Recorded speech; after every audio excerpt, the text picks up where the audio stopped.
things are changing, and to be honest, we need to talk. First of all, thanks for all your prayers. If you don't know, I had the flu and then it turned into pneumonia. This was like 2 weeks ago. So I'm still kind of getting over that. So if my voice sounds a little bit deeper, that's why. And if I seem a little more low energy, that's why. But I'm doing better. So thanks for the prayers. I think I'll be better by the end of the week, hopefully, so I can lead worship on Sunday. But like I said, things are changing. If you haven't noticed, over the past 3-4 weeks, I've been in this launch for this new curriculum that I was putting together called the More Than Music curriculum. And I just want to give you sort of a behind-the-scenes thought process on that, because that was a very intentional decision. And maybe some of you were, annoyed by how much I promoted it. I mean, if you were just on YouTube, it probably wasn't that bad, but I sent out a lot of emails about it because I truly believe that it was going to help a lot of worship teams and a lot of worship leaders. So the thought process behind that was this. And really, we need to go back to the beginning of leading worship well, because this is going to set up the change that I'm about to talk about in this video. When I started leading worship well, it was a passion project. It was something where I felt like I'm learning all of the stuff about worship leading and about God and about theology. And I just felt like I had become informationally overweight. I had all of this information in my head, and I needed somewhere to dispose of it. Not to get rid of it, but to digest it and put it back out into the world. And so 7 years ago, started an Instagram page back in 2018, and I wrote an Instagram post about leading worship, usually practical worship leading tips every single day for 365 days. And then at the end of that year, people were listening, so I kept writing more. And sometime in that second year, I started this YouTube channel back in 2019. And through that time, I kind of got this idea in my head that it would be my dream someday to be able to work part-time in a church, serving as a part-time worship leader, and then be able to do leading worship well part-time. And I figured, speaking financially here, because finances are a thing, you're going to hear about finances in this video, and if that turns you off, I don't know what to tell you, but people need money to live, all right? My goal was to have part-time worship leading position in a church, work on leading worship well part-time. And that way I could serve the local church, which I'm all about and probably even more about today than I was back then, which you're going to hear about here in a second. And then I would also be able to serve the global church through the ministry of leading worship well. Now, frankly, that was contingent upon me being able to support myself financially.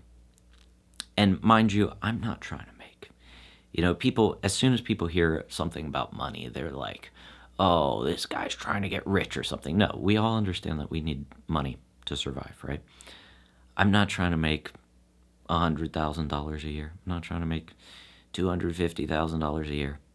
I'm just trying to basically create what would be a full-time income for, if I had a full-time worship leading position, but just, split in half between part-time in a church, part-time doing this. And so I started to develop products, because there's sort of two ways you can go about it. You can say, hey, just give me money to support this ministry, which I think people think that sounds noble, and it's like, I'm a donation-based only ministry, and I'm not saying that there's anything wrong with that, but I wanted to come from it from a perspective of, I'm going to provide valuable products. And that's why I started writing worship team devotionals, making trainings for worship leaders, doing worship team workshops, stuff like that. And my goal was through the creation of valuable theological resources for worship teams, I would be able to sell enough of those to create a part-time income so that I could continue to do leading worship well on a part-time basis. And I know that maybe that sounds reduced because it's not a full-time basis, but it's actually, I'm saying instead of just like this side project hobby sort of thing, I wanted to do it, treating it as a part-time job. And so even before the income started coming in, I treated it like a part-time job. I started it back in 2018, and I spent so much time writing those Instagram posts. And then 2019, I actually left my previous church because of a variety of reasons, which I've talked about before on this channel. And I was without a worship leading job. And so I literally treated leading worship well as a full-time job, even though the income wasn't coming in.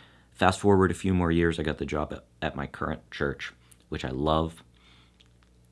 Part-time again, and part-time working on leading worship well. And the goal was always to, I've got the income side from the part-time church ministry, which my church is so generous in what they offer me.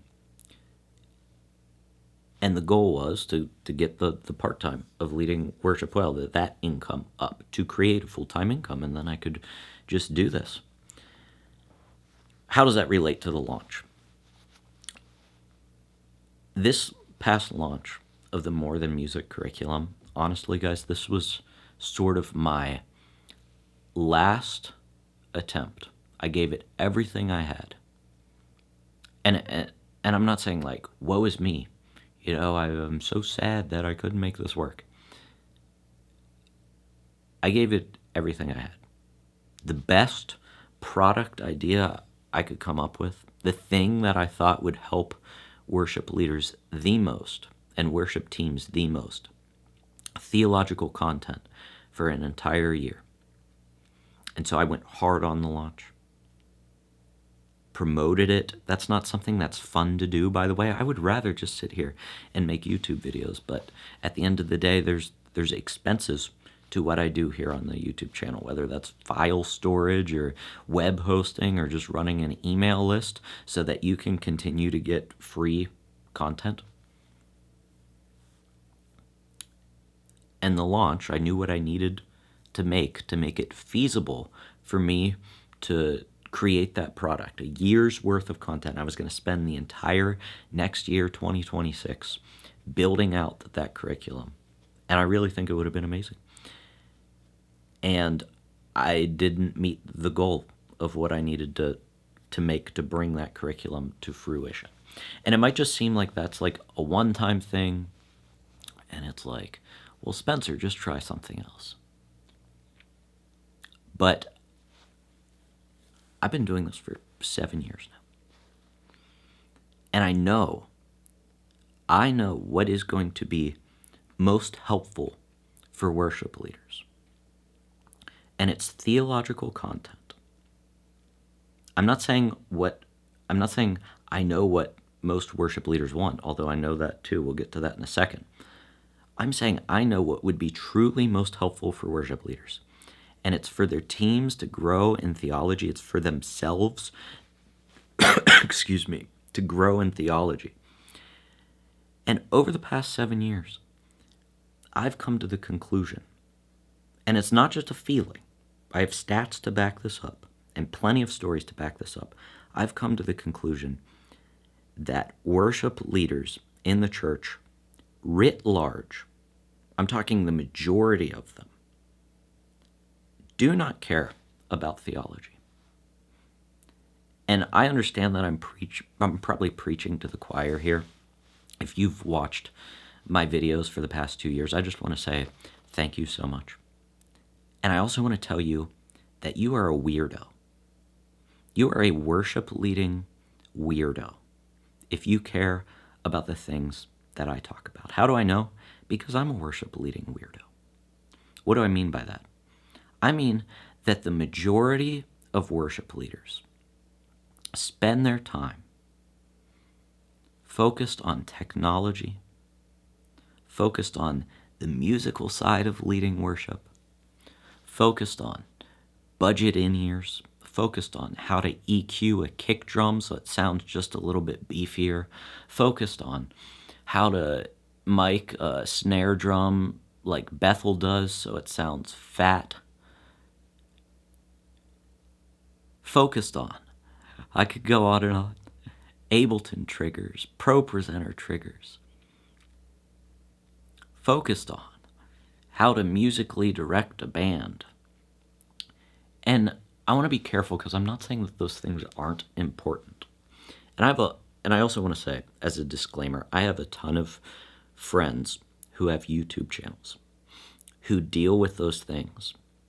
They deal with guitar patches, they deal with live streams, they deal with sound mixing, they deal with the musical side of leading worship, singing harmony.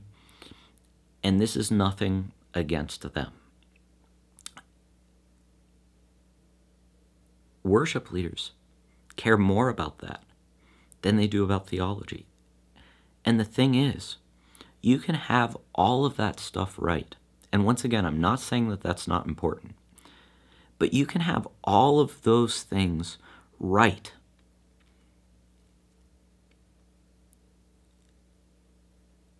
And if you don't have the theological side of things, the foundation to undergird it, you are leading your people poorly.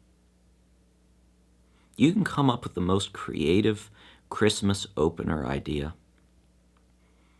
You can have the best sounding band in the world, and you can lead your church to hell. And I know that sounds intense, but I want you to feel the weight of that. And I'm not saying that everybody's doing that. I just want you to follow this thought process to the logical conclusion. The more you forsake theology and elevate technology over it, the more likely you are to lead your church to hell. Spencer, that sounds too harsh. Well, guess what? It's not. And I'm tired of acting like it's not that big of a deal. And I'm tired of holding back on the things that I want to say because it might offend people. You know what? Some of you, and when I say you, once again, I know I'm preaching to the choir here because people who watch my channel, they care about theology. But some of you need to feel condemned. You need to feel ashamed that you've been in worship ministry for 20 years. I put out a poll a couple days ago asking people if they've worship leaders if they've read the entire Bible in their life, and half of them have said no. They said they're working on it. Guess what? I'm guessing you've been working on it for the past 7 years and you've never actually read the Bible through in your entire life. Turn off the tech tours. Turn off the budget in-ear videos. Turn off the how to make another guitar patch video. Pick up your Bible and read it. Do you know when you die, you will stand before God? And if you are a leader in the church, you will give an account for how you spent your time. And God is going to look at you and say, what did you do with the church that I allowed you to shepherd? What are you going to say? God, I spent all my time watching tech tour videos. I know the ins and outs of the Behringer X32.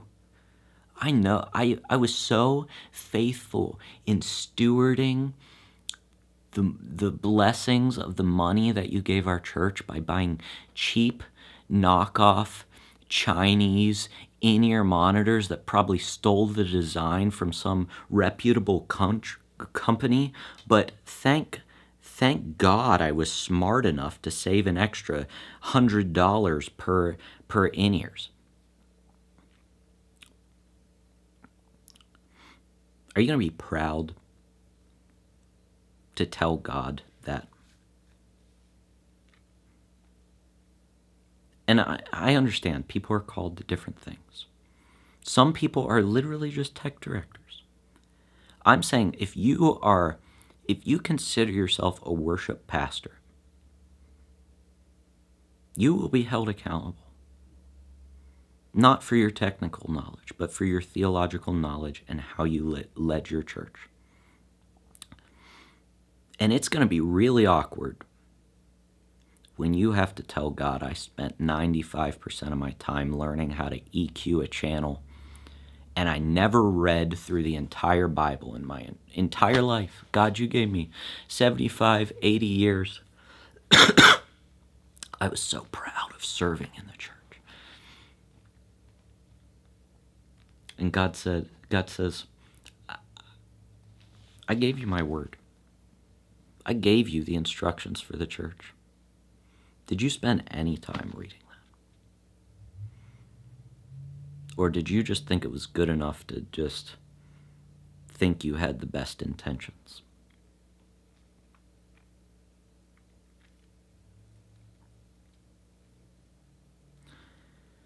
That's what I want to say to worship leaders. And how do I know that worship leaders don't care about theology? Like I said, it's not just an intuition. First of all, and this is why I don't blame those other tech channels, and I love them, and their ministry is useful and valuable. I've talked to many of them, and they don't want to talk about that stuff. They love to talk about theology. And every time they try to make a theological video, nobody watches it. We joke behind the scenes. We joke, not making fun of, but laughing because it's so disturbing that worship leading YouTube channels can make a video about budget in-ear monitors, get tens of thousands, hundreds of thousands of views. We make one theological video, might get 800 views. If you've ever wondered why there aren't any theological worship leading channels other than mine, and I'm not saying like, oh, look at me, I'm amazing. I'm just saying this is the reality. If you've ever wondered why that's the case, it's because nobody watches them. If you've ever wondered why most worship leading channels, and I'm going to keep putting that in quotes because there's a difference between worship leading and worship technology and worship musicianship. And all the people who have those channels, I'm pretty sure they would agree with me and they understand what I'm saying. So don't think I'm attacking those channels. I'll say it again. Those channels are valuable. I'm not knocking them. But if you've ever wondered why you type in worship leading on YouTube and the only thing that pops up are channels that are about sound mixing and guitar patches, how to play worship songs, nothing about theology, it's because those videos don't get views. So, I know that that's true. From that perspective, all of the worship leading channels that I've talked to have said the same exact thing, and they agree with me on that part, that we make a theological video, worship leaders don't watch it. The second thing is there's actually statistics to back this up on my end.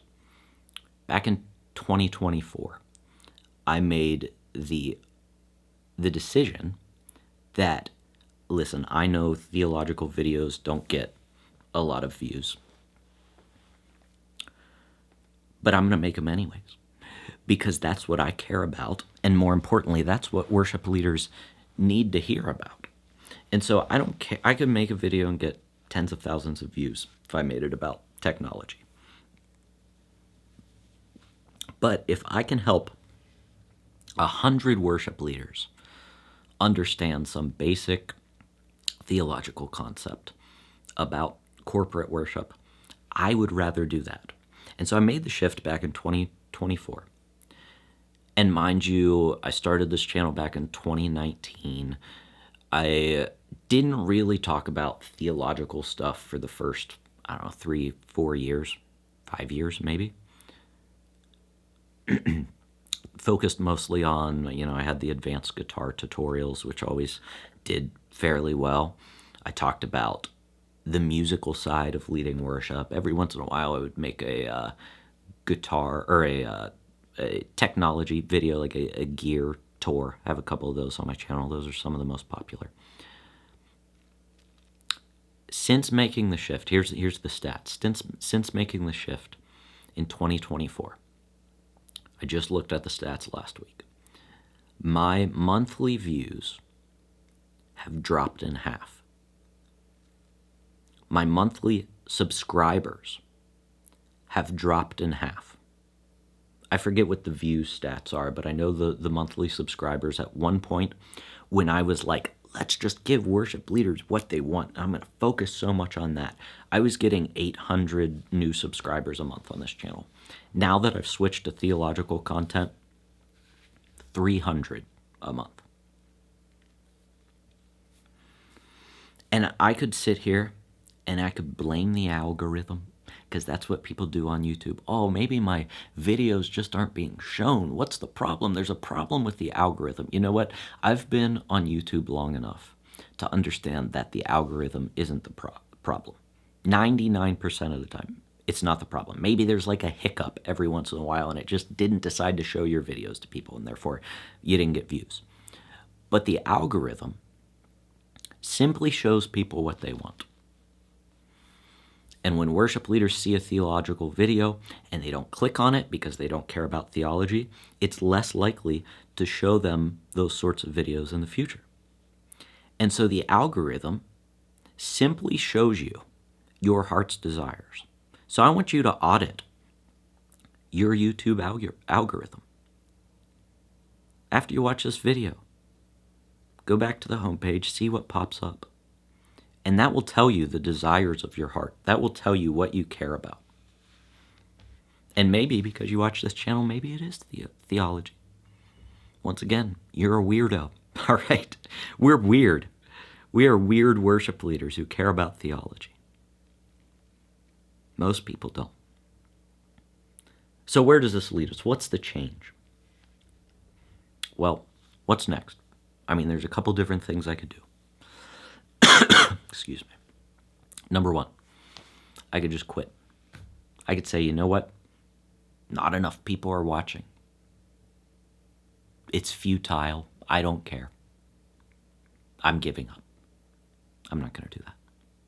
Number two, I could say, let's chase views. Let's give people what they want because that's what I care about. I care about getting views because views will lead to sales to my product, which will put more money in my bank account, and maybe eventually I can get leading worship well up to a part-time income. And so maybe instead of creating theological products, I'll create courses on how to EQ stuff and how to run sound and start selling guitar patches. I'm not going to do that. What am I going to do? I'm going to continue doing what I'm doing, but it's going to look a little different. How is it going to look different?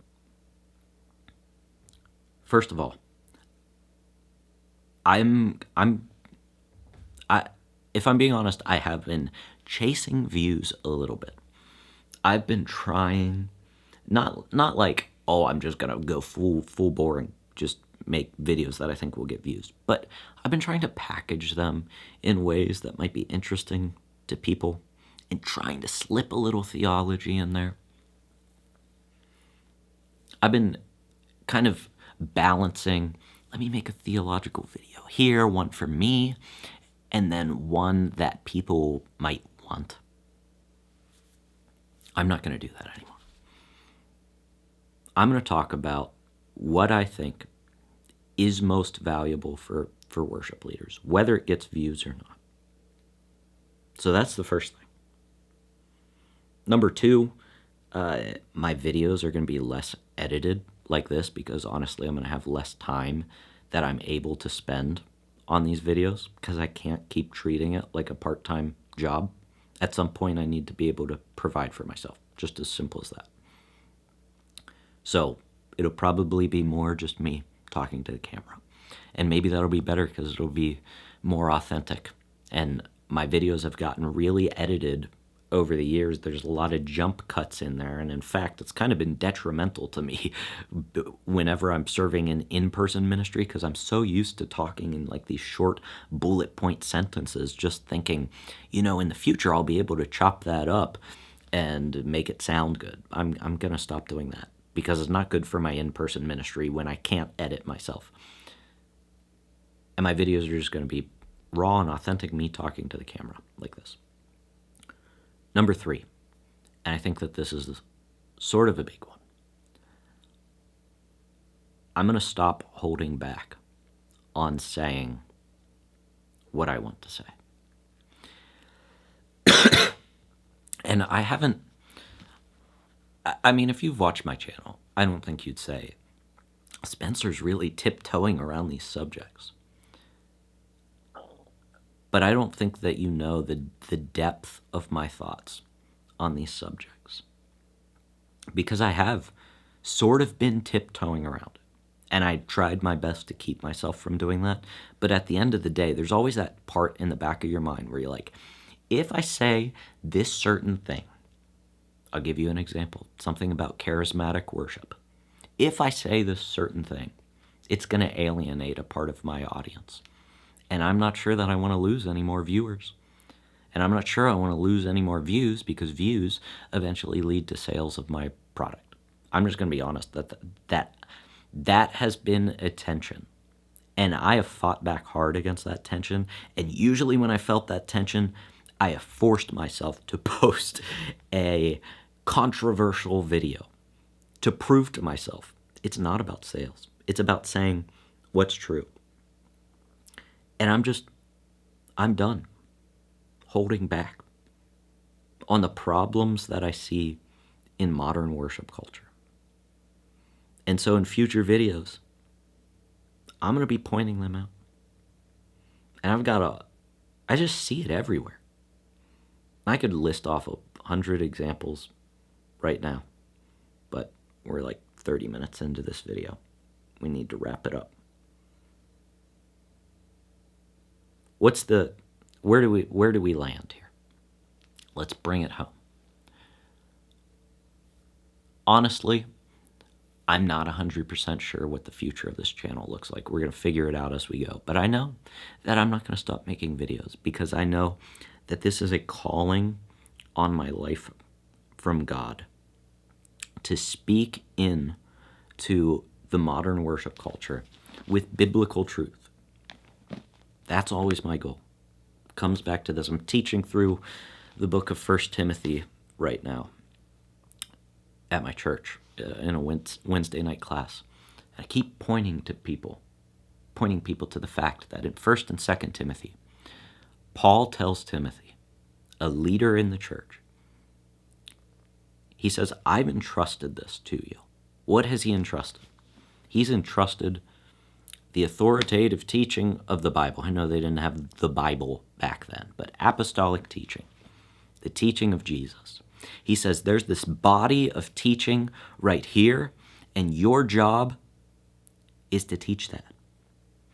He constantly points out people who wander away from it. They've wandered away, bringing judgment upon themselves. And that's what I see in modern worship culture. Is frankly people who have forsaken the Word of God. Maybe they might still have it as like, yeah, it's the foundation, but we need to add these extra things on top of it.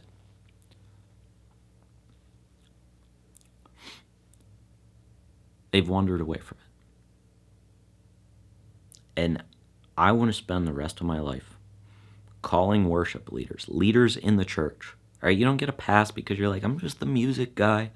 If you're on staff at church in a pastoral role, You are beholden to the same thing that Paul charged Timothy with, and that is that you've been entrusted with this and this alone. There aren't a bunch of other things that you need to figure out through personal revelations with God. God's speaking to you, the Spirit leading you. The Spirit works through the Word, okay? Teach the Bible. Read the Bible. If you haven't read the Bible through the whole way in your entire life, and you're a worship leader, now's the time. Now's the time. I was there at one point too, and I realized that that was disgraceful. That brings reproach upon the name of Christ. Because we're to be leaders in the church. And we don't even spend time knowing what God says. So read your Bible. I don't know what this channel is going to look like in the future, but I know I'm going to keep making videos. And here's my invitation to you. If you're a worship leading weirdo who cares more about theology than technology, welcome. We're about to have another amazing 7 years together, because that's what I'm going to focus on. If you subscribed to this channel at some point because you liked some of the other videos I made, my tech tours, which I didn't do that many, but my tech tours. If you liked the advanced guitar tutorials, I don't know. This isn't the place for you. But welcome if you want to learn about theology. And until I see you in the next video, keep leading worship well.